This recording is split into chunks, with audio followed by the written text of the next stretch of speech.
Welcome to the RSP NFL Lens. I'm Matt Waldman with the Rookie Scouting Portfolio. We're going to take a look at Jacksonville running back, second-year pro Tank Bigsby out of Auburn. Last year, as you know, Tank Bigsby was a hot name, got a lot of buzz in training camp, got some buzz in the preseason, and then was a dud in the regular season.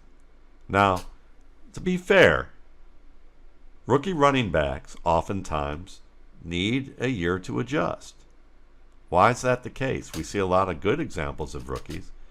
Well, because processing speed is important to running backs. The closer you are to center, the more you have to process. Well, here he is. The closer you are to the middle of the field, not to the center, but to the middle of the field. And he's directly behind the center and the quarterback. There's a lot of processing going on with running backs. And when you have to think about things like trickier, more athletic defenders, different types of run scheme concepts, your game can slow down because you're thinking rather than reacting at the speed of instinct, which is what you have to develop. And he made a lot of mistakes last year. So let's see whether Tank Bigsby has improved his game. And I would say right off the bat, what you're looking at here is a Tank Bigsby that we would have seen last year in the good way. Here's penetration by number 15, working inside the right part of, slanting inside it looks like the tight end right there. And he does a very good job of being able to work inside that tight end. He reads it, and you can see him taking the plant step, opening the hips with the point of the toe to the boundary, and he makes this nice cut back, and he can outrun the defensive back in the flat assigned to take him, and then threaten the third level of the defense here, this safety, working across and at least get enough yards to force the safety to make kind of a diving attempt to hit.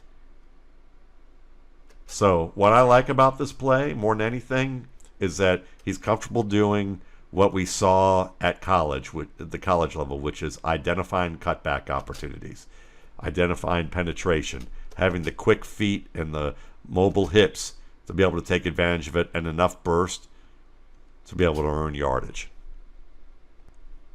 Bigsby has also always been a good gap runner. You're going to see this here.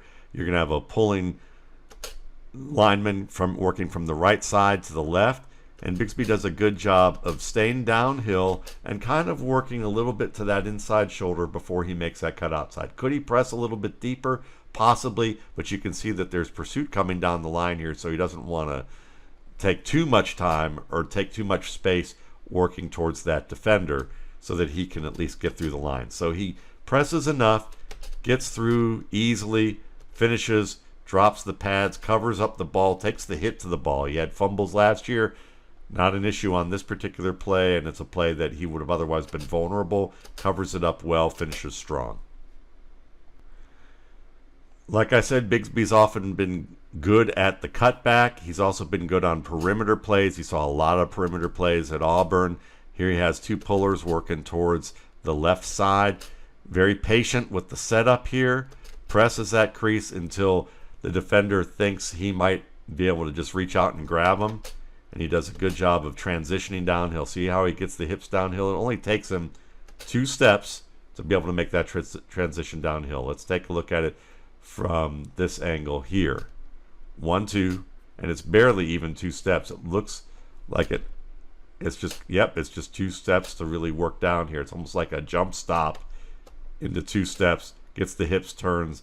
That gets him downhill fast and allows him to use his pads to his advantage.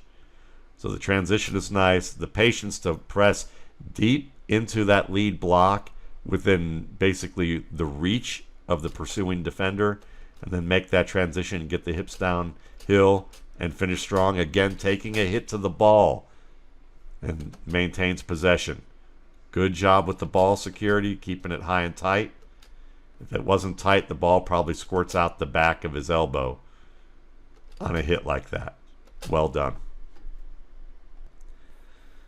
Now this is a key play here. This is a 1-yard loss by Bigsby, and you're going to see that there's 2 pullers working towards the left. And he decides to cut back. And he cuts back into trouble.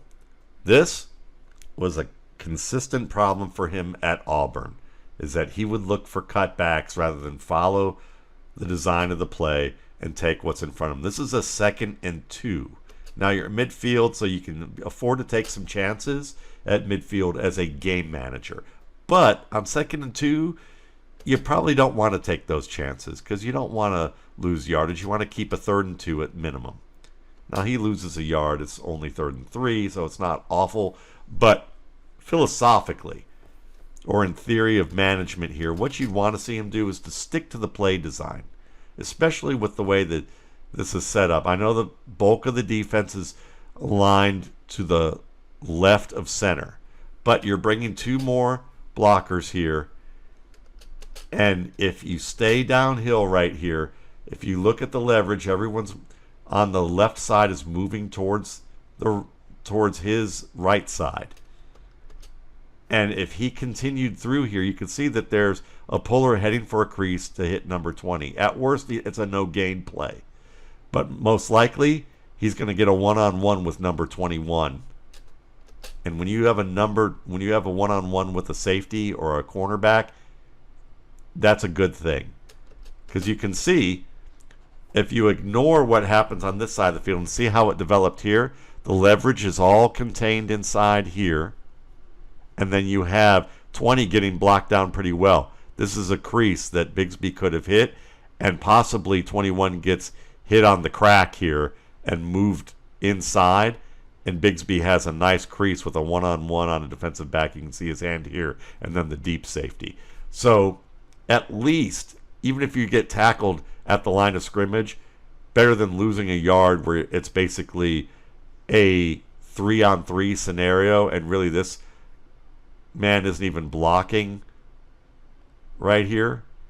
He's missing that opportunity to block, so it's really, and the block's missed here, so it's really a 3-on-1, and he's toast. It's better to stick with the play design on gap plays most of the time, and he ignores that and misses the opportunity for this slower developing blocking to stay in tight traffic where the blocks are good and make the most of this. So that said, what I'm seeing of Tank Bigsby thus far is that he's a better version of what he was at Auburn, meaning that he's playing his style of football. He still has some of the same weaknesses he had at Auburn, but he's not making mistakes that he didn't make at Auburn because he's still acclimating to the game in Jacksonville. That's what happens in the NFL sometimes, is when you're acclimating, some of the things that you thought you had down as strengths of your game begin to fall apart when you're overthinking. But he's got good footwork. You can see he opens the hips, avoids number 20 here, and gets a 2-yard gain after getting met in the hole by number 20. He can avoid him, spins off a couple of points of contact, bounces off a hit. You know, he's a rugged runner in many respects. I wouldn't call him unbelievably powerful or amazingly persistent through contact, but he consistently bounces off, glancing shots. He runs hard. He can find cutbacks. He's nifty. Those are things he showed at Auburn. They're showing up now in Jacksonville with fewer mistakes. Again, another play that shows you who he is. You get, it looks like a 13 personnel set, and he gets through the line and gets run down by a cornerback. Doesn't have blinding speed, but again, he has enough burst that he can get downhill.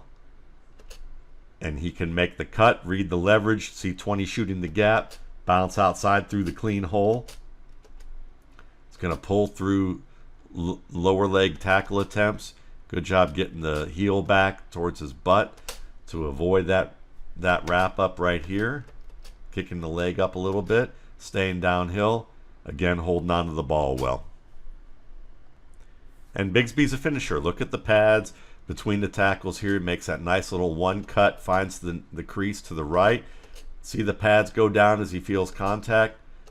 Stays low right here through the collision with the second level defender, and that gets him another 3-4 yards after the contact.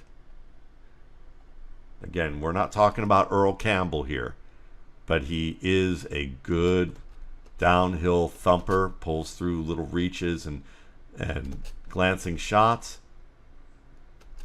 and can push, he can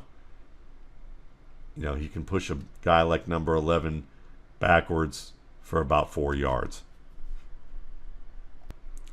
Moving forward, what would we like to see Tank Bigsby get better at? I think being more decisive between the tackles, where when you make a cut, commit to it. Set 1st and 10 inside the 25 really here on this play. He decides to bounce his play outside, and he reads 20, maybe working towards the outside, and decides he's going to try and cut it back in because he sees 20 start to stumble, and then he gets wrapped up by the lineman. Just take that first cut and commit to it, drop the pads, and run hard. This was a little too much dancing on this particular play. We'll see it right over here. He just hesitates enough, anticipating number 11 coming off that block.